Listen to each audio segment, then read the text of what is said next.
Talking with Chris Stone in studio. He is instrumental in bringing about another dispensary for legal recreational cannabis in Springfield. This is just one store, Share, opening today, a soft opening at 10 o'clock here in Springfield. What are the plans for Share moving forward, especially in the landscape of different dispensaries that are open, not just in Springfield, but across the state? Well, I mean, a couple of interesting things are that we built it out with the hope that if the state decides to legalize drive-thrus for dispensaries, that we would be the first drive-through dispensary opened up in the state. So literally the way that we design this is that we have to pop in the window and the kiosk, and we'd be ready to do drive-through when it becomes legal. So something else we talked about previously when I had you on for about 3 minutes before we had to move on. But you're talking about, of course, gummies and the flour and the vapes and the oils. But drinks are something else that could be in the future. What's going on with drinks? Well, so we kind of have a lot of times in this marketplace, especially Illinois, it's vertically integrated. So the manufacturing and the dispensary and the distribution are all kind of tied into one group. We do have actually a location that's literally right down the road from the radio station here that's going to be opening up and producing a line of drinks that will sell at dispensaries, not only at Share, but also at the dispensaries throughout the central Illinois area and hopefully the state. But I think, and this is actually how I got into cannabis, was the idea that the best way to be able to consume it would be through a beverage, and a low THC beverage. So you would almost drink it like you would a beer, a glass of wine. And I reference alcohol because obviously alcohol has, is a drug and has, effects to the body. But the nice thing about cannabis is that it doesn't do the damage that alcohol does. And I think that once you produce a drink or a line of drinks that actually resonate with people, that I think you're going to find a kind of a transformative, like moving from alcohol into cannabis-infused beverages. Well, and I would imagine too, I mean, when you're ingesting cannabis via the combustible, flower, you got the smoke element there, and even the vaping element there, it can be, there's negative effects, of course, to each their own, however they want to consume it. But then you get the gummies, and that's a different effect. But the drinking as well seems to be a new venture. And what's the prospect of, if somebody wants to go to a restaurant or something and sit down, instead of ordering Sam Adams, they order a Share Orange Dream or whatever. I don't know what flavors you guys are. Listen, that's what we're hoping for. We're hoping for the ability to be able to do just that here in the next, hopefully the next year, maybe even by this time next year, where you could go to a bar and you could actually order a Share product, cucumber lime, or papaya lime, or we actually have a iced tea lemonade that lots of people drink on the golf course, or actually even in a bar, tavern, or restaurant. But to be able to grab that instead of grabbing a beer, listen, I've been doing this for now 16 years. Wow. Working in this. The amazing thing about cannabis is the science and the effects on the body, and the positive effects on the body, as long as you consume in moderation, right? Everything's in moderation. But being able to get a drink out there, or a line of drinks where people can actually consume it in a bar, tavern, restaurant, or pick it up at a convenience store, would be huge for, I think, the expansion of this market. What would that take? Would it take change of state law? Change of state law. There might be some change in local ordinances, but definitely change in state law. Yeah, but you've been at this, like you said, 16 years. You helped kind of bring about the medical industry in Springfield, let alone Illinois, and then the recreational industry. So you kind of know how to navigate these things, right? Being at the State House and talking to the right people and getting things lined up. So is that something that is already being done in earnest, or do you think that start of next year, for instance, it's going to be boots on the ground, possibly getting it opened up for allowing that beverage to be in retail? I mean, everything starts with education, right? So we got to start educating legislators. We actually will start educating legislators here in October. And then hopefully the idea is that we are able to educate them enough where we can bring forward a piece of legislation that will have support from the members on both sides of the aisle as well as both chambers, and that we can get it passed by the end of May. Talking with Chris Stone. He is the purveyor. Is that the right term of Share? Yep. All right. So Share, it is a new cannabis dispensary, soft opening today. 10 o'clock is when it opens up. Located where? 3600 South 6th Street in Southern View.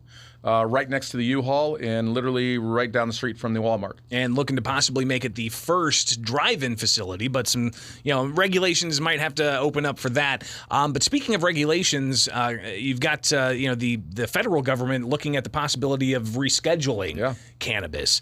Right now it's up there with heroin and cocaine, refined opiates or refined cocaine, and what would that mean if it's moved from, I think, Schedule 1 to Schedule 3?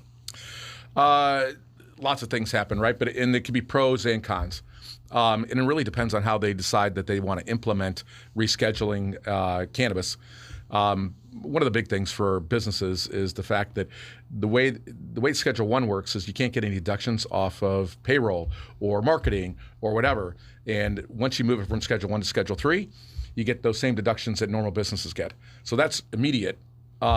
The question is, when you move it from Schedule 1 to Schedule 3, what does the FDA do? What are the new regulations on how you are able to get products out to the market? All that probably changes.